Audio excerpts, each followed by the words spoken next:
pessoal do Papo de Mãe. Hoje a nossa entrevista é com um convidado bastante especial, o Dr. Cláudio Basbaum, que é ginecologista e obstetra há mais de 50 anos. Quer dizer, ele tem muita história para contar, até porque foi o Dr. Cláudio quem trouxe para o Brasil o parto Le Boyer, isso em 1974. Muito obrigada pela presença aqui no Papo de Mãe. Obrigado pelo convite. É um prazer recebê-lo, doutor. Obrigado, querida. E conta um pouquinho pra gente, o que é o parto Le Boyer e como foi trazê-lo para o Brasil? Na década de 70, Frédéric Le Boyer, médico francês, chefe de clínica da Clínica Obstétrica da Faculdade de Medicina de Paris, em função das suas próprias inquietações, em função das suas buscas filosóficas, ele frequentou muito a Índia. Ele foi mais de 20 anos, todos os anos ele ia lá. Fez uma série de trabalhos emocionais, filosóficos, regressão. E, na ocasião, ele ponderou e perguntou a si mesmo se nascer era bom. Se a experiência do nascimento, da criatura chegar nesse mundo de fora, era uma experiência agradável. E partia do princípio que não. Que poderia ser, mas só que a criança ela chegava de uma forma não muito adequada. Chegava assustada, era um viajante cansado, vamos dizer, traumatizado por essa vinda de dentro do útero, passando por um canal, com contrações sobre o seu corpo, saindo de uma fase de ouro, onde ele vivia flutuando dentro da água morna, e de repente chegava aqui fora e não era bem tratado. E essa chegada iria fazer alguma diferença depois na vida dele? No mundo seco, no mundo de tocar, no mundo de ruídos, de luzes, saindo daquela serenidade. Então, agredido pela flagelação, palmada na bunda, pendurar pelos pés, hiperestimulação. Quer dizer, era uma criaturinha que vinha cansada, ansiosa, angustiada. A experiência do nascer é traumática. E para que agredir, acrescentar àquele momento um estresse que ele não precisava. Então ele refletiu que era preciso se fazer a cerimônia do nascimento, o ritual do nascimento de uma forma mais doce e dizer ao bebê, boas-vindas. Com quê? Com o nosso silêncio. Então, o foco do parto Le Boyer é o bebê. É o respeito à chegada neste mundo. Quais são os cuidados no silêncio, ambiente sem excesso de luzes. Para que aquele foco cirúrgico no olho de uma criatura que vem da sombra? Para que tanto ruído? Porque o desrespeito no ambiente do nascimento, onde a equipe que estava ali para isto fala de futebol, fala de assuntos particulares, ruídos desnecessários, numa agressão à mãe, que se sentia solitária, e numa agressão àquele bebê que chegava de uma forma, como diz o Le Boyer, não tanto a intensidade dos estímulos, mas a novidade dos estímulos impactava sobre a criança. Vamos fazer uma geração melhor, procurando dizer à criança, o mundo aqui deve ser para você uma nova fase com a esperança de que seja bom.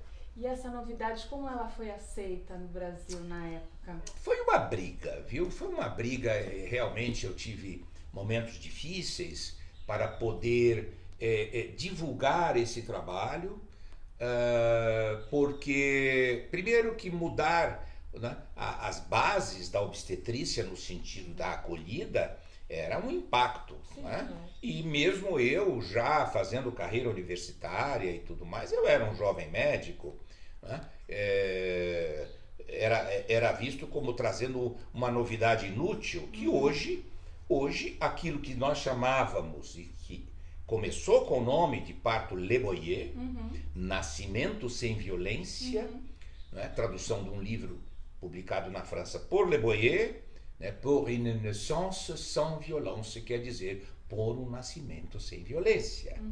Esse livro chegou ao Brasil, tive a oportunidade de receber Frédéric Le Boyer aqui no Brasil, Tem gente que pensa que eu fui aprender com Le Boyer na França. Não, meu primeiro contato com ele, já fazendo aquela linha de trabalho, foi aqui no Brasil, né? E nesse momento ele divulgava os resultados dessas gerações que estavam nascendo com doçura. Mas a briga foi grande, resistências grandes, seja no meio universitário, mas a população.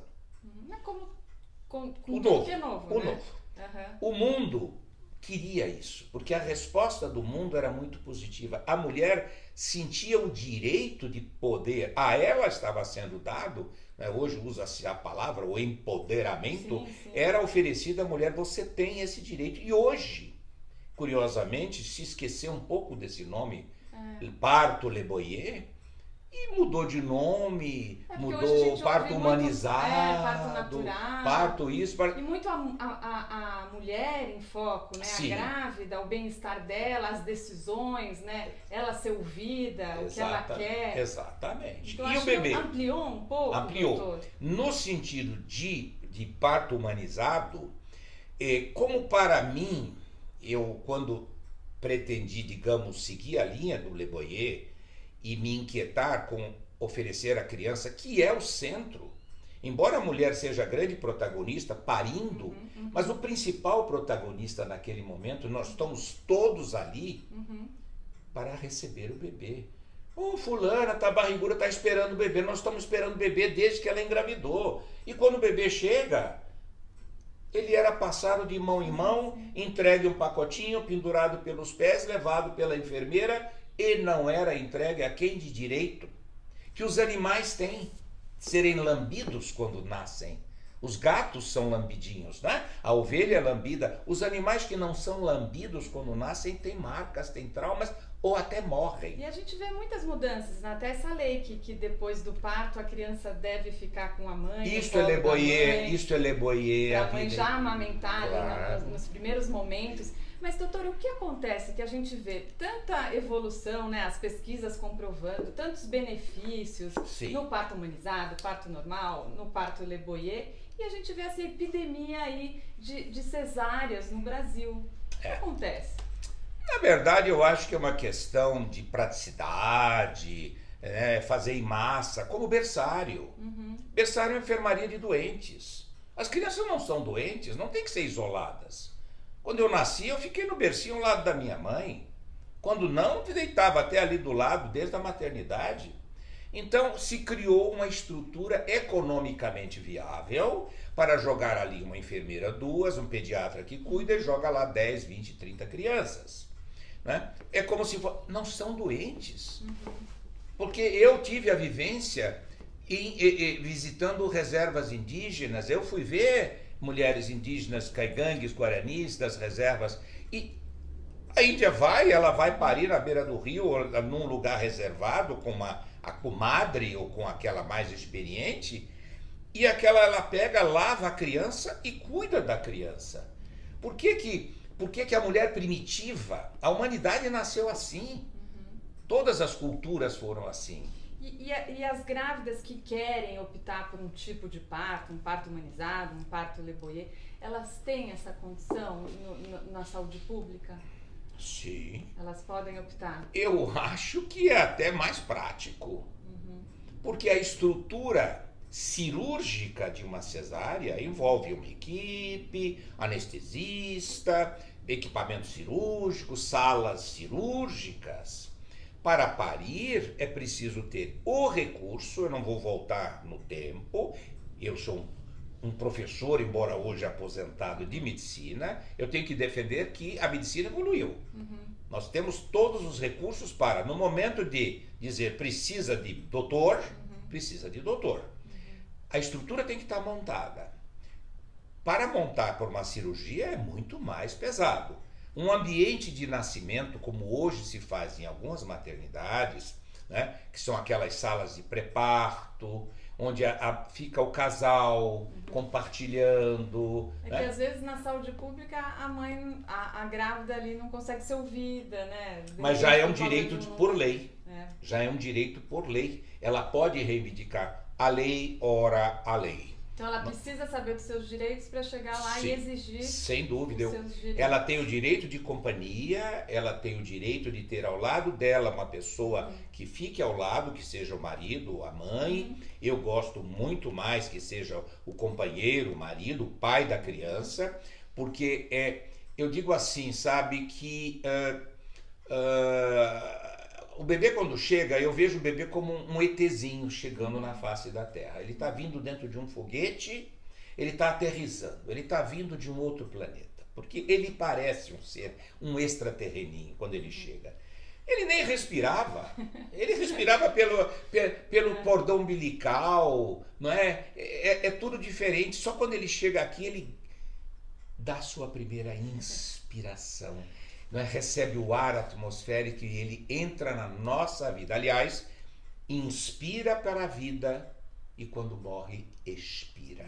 É o fim, é a última respiração. E quando você trouxe o parto Le Boyer para o Brasil, que era tudo novidade, você chamou a atenção aí de uma pessoa famosa, que foi a cantora Elis Regina, né? Entre outras, é verdade. Entre várias outras é verdade. pessoas famosas, queridas, né? Pacientes que acabam fazendo parte até da sua vida, mas vamos citar aí a Elis Regina, Evidente. que na época era uma novidade e ela chamou a atenção pela novidade, porque ela queria algo diferente, que ela já tinha tido o primeiro filho. Tinha, mas a nossa saudosa e querida Elis Pimentinha me procurou.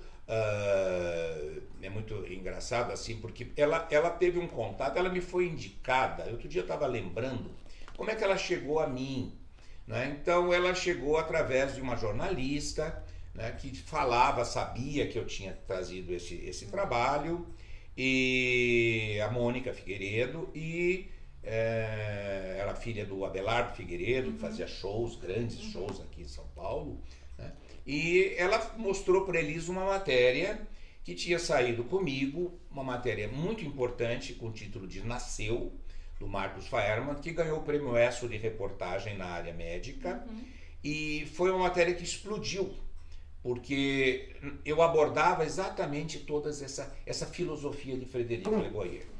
Então, quando saiu essa matéria, logo em seguida, reverberou e repercutiu na TV Globo, que saiu matéria de encerramento de Fantástico, um grande destaque, e acredito que toda essa coisa fez com que a mídia divulgasse um trabalho que precisava disso. Era preciso romper com aquele establishment, era preciso. Né? Então, a Elis foi informada disso, ela tinha manifestado, ela tinha já o João Marcelo Boscoli, que era um molequinho pequeno ainda, e tinha nascido de cesárea, tinha nascido no Rio, tinha um colega do Rio muito competente, que fez essa cesárea dela, mas ela não estava feliz com essa cesárea, né? Então, quando ela me procurou, ela perguntou se ela podia parir, né? Da forma bastante brincalhona e provocante da Elis sempre foi, né? E aí eu disse, olha, você tem tudo para parir, é só a gente estar dedicado a isso. E se não der condição, a gente vira e você vai para uma cesárea. Mas eu quero te dar a oportunidade disto. Ela me procurou, criamos a partir dali um vínculo muito bom. Era uma menina muito especial, muito inteligente, muito dinâmica, muito provocadora, muito inquieta. Fora o talento, né? Muito. Comigo, quer dizer, o talento, ela não cantava no consultório, mas ela trazia, nós criamos um vínculo que me fez marcar as visitas dela nos fins de expediente, quando eu fechava a porta da recepção e ficava eu e Elis. Ela botava às vezes as pernas em cima da mesa, ficava em posição de Buda na cadeira, e a gente conversando sobre filosofia, sobre política. Era aqueles momentos difíceis, né, do momento político do Brasil, né? Ela era bem informada, muito bem informada. Conhecia até um tio meu, que é um grande escritor e político na área da sociologia, o Leôncio, irmão de meu pai, Ele me perguntou se eu conhecia o Leôncio. Eu digo, é meu tio. Nossa, eu adoro o Leôncio. Ler sobre a história sincera da República no Brasil, que tio Leôncio escreveu, uma Elis cantora, eu olhei para ela, eu digo, não acredito. Então, isso me fez, me encantou, né? Era desbocada, era provocante, tinha sobe e desce, dávamos muita risada, gargalhada com aquela risada conhecida da Elis, entendeu? Ríamos muito e criamos essa história. Fiz o nascimento, portanto, lá na maternidade no São Luís, não é? Que foi o primeiro parto. Eu acho que na época ela estava montando o show Falso Brilhante, acho que foi em 75,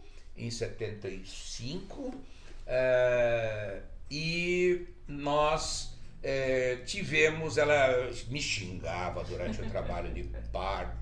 Mas ela conseguiu parir. Conseguiu parir, eu disse na hora certa, nós vamos parir junto. Eu quis dar uma de psiquiatra, né? Vamos dar parir. Vou parir junto nenhuma, não vou dizer os palavrões, mas você precisa imaginar o que ela falava, né? Tá até na biografia dela, tá citado os palavrões.